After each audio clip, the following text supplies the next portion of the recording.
La trattoria e l'allevamento si affacciano alla sorgente Livenzetta, un'acqua che nasce qua, quindi fa 5 metri, purissima. C'è una tradizione lunga di civiltà legata a quest'acqua, ovviamente, di attività varie, anche agricole.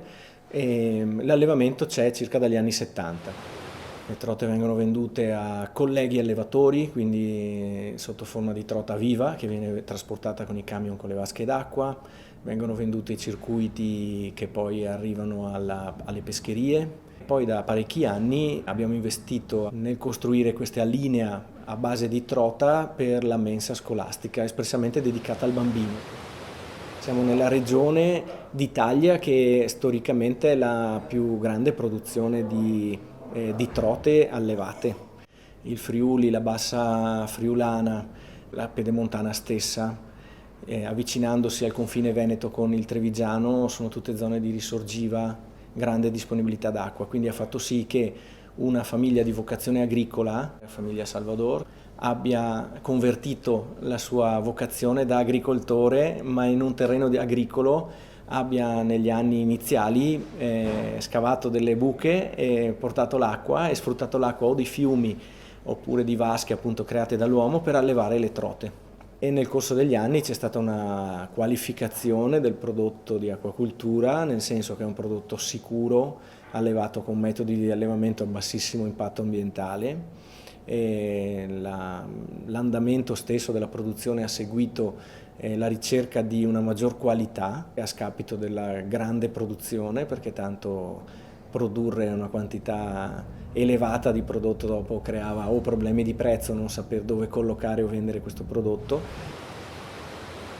Un allevamento ittico di acquacultura non si percepisce nel territorio.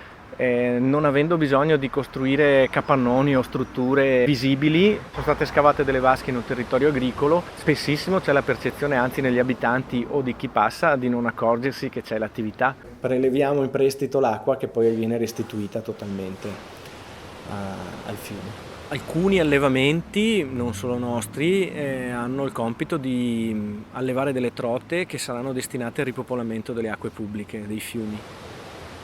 L'esempio che facciamo sempre è che non so, una scuola della zona di Pordenone preferisce avere all'interno della sua mensa la trota allevata a Pordenone piuttosto che avere il pangasio o avere il merluzzo o l'halibut che arriva da 10.000 km da Pordenone. C'è stato negli ultimi 10 anni un grandissimo cambiamento, quindi un'attenzione diversa da parte delle cuoche, delle direttrici delle scuole, non più a comprare prodotti distribuiti a livello nazionale, ma invece a ricercare l'utilizzo del macellaio vicino alla scuola, l'orto o l'azienda agricola che fornisce la frutta, la verdura, e noi rappresentiamo una di queste soluzioni, quindi siamo degli agricoltori che abbiamo le trote a pochi chilometri e possiamo darle fresche alle mense dei bambini.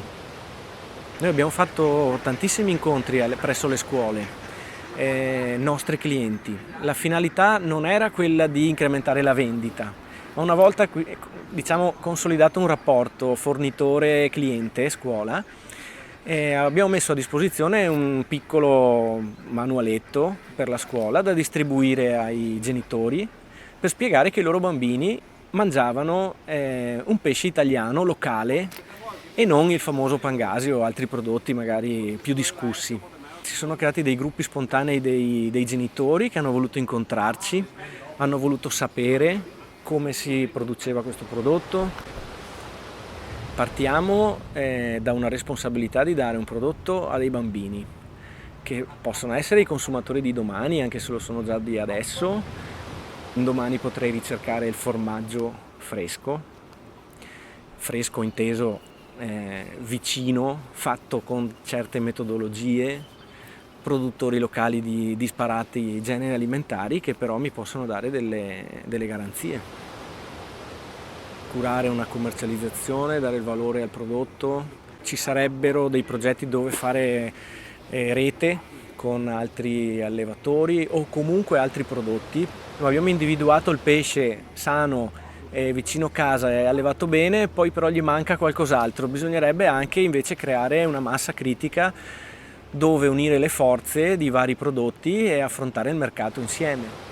Io vedo positivamente questa cosa. Negli anni è cambiato tantissimo, cambiata tantissimo la mentalità del consumatore. C'è una consapevolezza che fino a pochi anni fa non c'era assolutamente. C'è una capacità di riconoscere anche la verità o meno di un prodotto che fino a 8-10 anni fa non c'era.